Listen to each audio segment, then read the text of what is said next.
So you got a family. It's complex. Yeah. The added complexity of, we have this asset that we own and operate.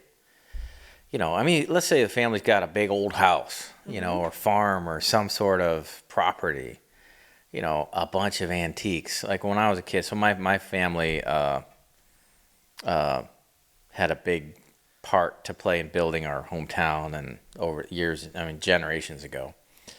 And we had all these cool antiques, as well as a couple of cool pieces of property that had been in the family for 150 years or something. And we got to this point where we had this big powwow. I have 4 brothers, and my mom was very good at kind of curating all of these antiques. And I had grown up with these antiques, and I knew a bunch about them, and there finally came this place where they just like, all right. And it was like a big Monopoly game. I mean, we all sat down on our back porch, and she had this flip chart or a 3-ring binder with pictures of all of the antiques. Uh-huh. And we had kind of like, yeah, well, my one brother, he got this, and my other brother got that. And so we just went down through the birth order. and it was like, Mark, it's your pick. I'm like, oh, and I could just pick a page? Yeah, and we'll just go round robin. And we literally just went through the book, and she would write on the page with a piece of masking tape or something. And I just thought, man, that would be weird to do with a business, I mean, it's complex. And it had, we had to tell our wives to all stay home. I mean, so there's these 5 boys. Yeah. And there's these 5 daughter-in-laws, sister-in-laws, whatever. Yeah.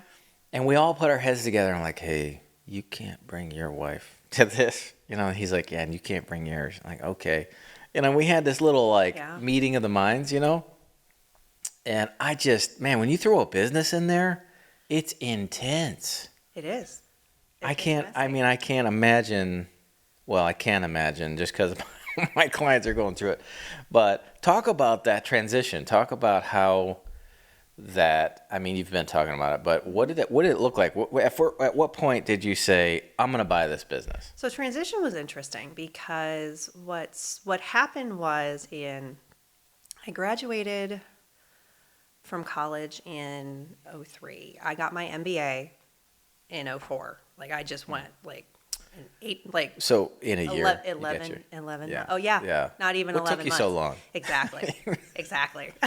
So I got my master's, and then I started interviewing places, other organizations, and my dad had kind of said like, well, why don't you want to work? Do you want to work here? My mom and dad both said. And I was like, no, I don't want to. I don't want to be at AUI. You've given me every crappy job that I could possibly have here, and now not only do I have a college degree, I have a master's degree, and what are you going to give me that's going to be what kind of work were you looking for?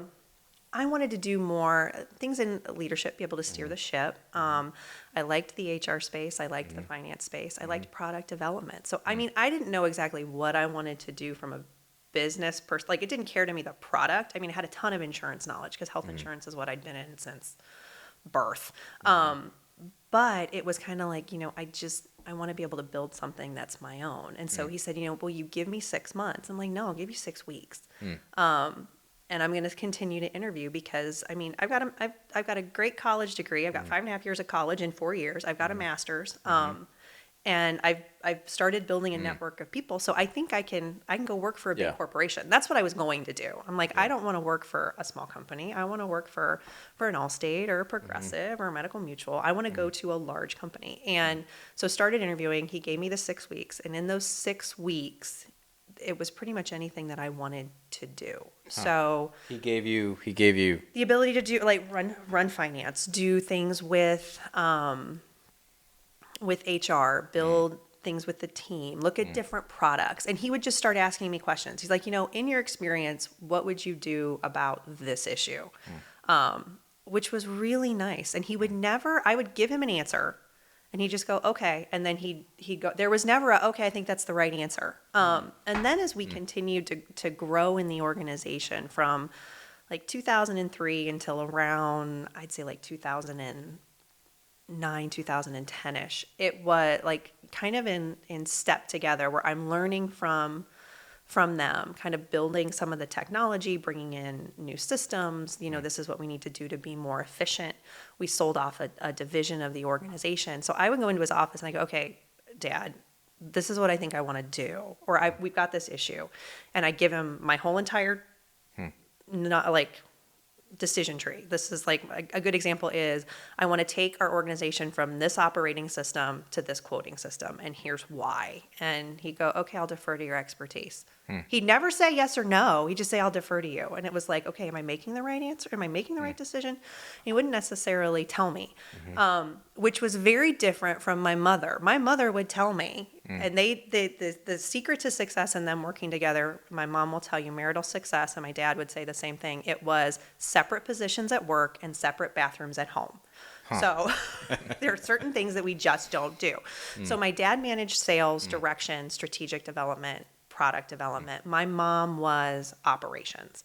And initially I spent a lot of time in operations with her, helping us become more efficient, and then moved towards some of the things that he was doing in that sales and marketing space. So the last thing that I wound up doing in the organization before we really transitioned was operations. So fast forward, so we're kind of clipping along. The insurance industry is really kind of, it's doing its thing. Everything's fine. And then we have a president get elected that thought a very different system should be in place. And so when the Affordable Care Act passed, it took our organization and pretty much just flipped it upside down. We had a transition in revenue. So immediately what we were making at the contract level for health insurance was cut in half practically overnight. The way that we sold insurance had to change dramatically. They built a whole new platform and a new delivery system that we had to become savvy with. And so when that happened in the mid, I think 2010 was when that first started happening. My dad kind of took a step back. He's like, I don't know that I want to do this anymore. And didn't really say. How old was he at that point? Like, where was he in his? He was in his, career? let's see, because he passed in 16, so he was in like mid 60s. Okay. Not wanting to retire, but just kind of like, I don't know that I want to do something new. I'm like, we have to do something new. We don't have a choice. And by the way, Dad, you brought me into this organization. I now love it. It's my career, and you can't just say, well, we're just gonna decline into the sunset. And I think that's where that second generation rub can be, third generation rub. Now, you're not an owner at this point, right? No, You're no, not, but I'm steering the ship. So and. Do you have a to some degree. title or any kind of formal? My title, it's the biggest BS title. It was Director of Corporate Planning, and that was my title from the time I got to the organization in 2004, 2005. So I'm like, really, Director of Corporate Planning? This is BS, but whatever. So I continue to do it. And then it was interesting because you talk about like women in business. And I got really annoyed with him because in 2005, when I came in, he's like, we're going to call you Chris. And I'm like, what do you, like, this isn't Ellis Island. You're not going to change my name. I've been Chrissy my entire life. And he's like, no. He's like, I don't mean this the wrong, no one's going to take you serious with your name, with being Chrissy. So you've got to be Chris. And so until 2000 and... Didn't he name you? He did. When you were a Christine baby? Louise Myers. So, Yeah. And they'd always called me Chrissy. But he said, it's just, you're going to be in a space where you need to be in a professional environment, and this is going to be a big deal. And I'm going, this is really dumb. I don't like it, but it made sense. So for 10 years, when I would meet with people, they didn't know if they were meeting with a man or a woman, which was fine. I didn't care. So you went along with it? Oh, I did. Did I really have a choice? I'm going to pay you. This is what and I thought I was going to be there for 6 weeks, Mark. So I'm like, fine, call me Chris. I don't care. So Wow. it was fine. So you can tell where people are, where I've met them in my life with what they call me. So people that have known me for my entire life will call me Chrissy. But if you got to know me between 2004 and 2016, you know me as Chris. So That's interesting. it was. So as we started to kind of go through that transition, so Affordable Care Act passed, I kind of took a step forward. He took a step back. brought new technology into the office, brought new systems, kind of changed the direction of what we were doing, changed our marketing, things that we had never done before. We're going to do radio, we're going to do all sorts of different types of advertising because the market is completely changed for how we need to deliver insurance to the people that we're going to serve. So I just continued to move forward, and he continued to kind of fade back into the shadows, but not completely. He had some health issues that kind of compounded that. And so I kind of slowly became the face of the organization. And then in 2013, we had another, right before the Affordable Care Act was ready to go into, about to take, what's the right word? Go live. It was going live on October 1st of 13. So I had some things happen personally where it was kind of a difficult time and a difficult situation. So we still continued to take a step back, and then I took a step forward. And then fast forward, 2014, we're growing. 2015, we're growing and doing a huge acquisition with another organization, replacing our vice president who was retiring. And I shepherded that entire transition. And you're still...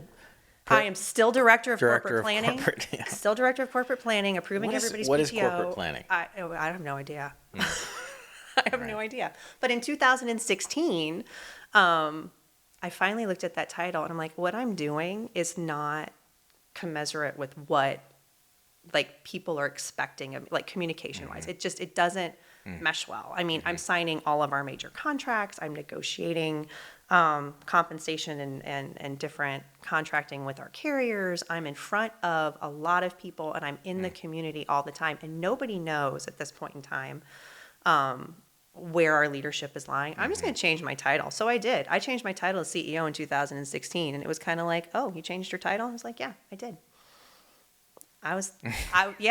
There was no conversation. There was I'm probably not the best person to talk about the not so hostile takeover, because I was like, I'm just going to be in charge now.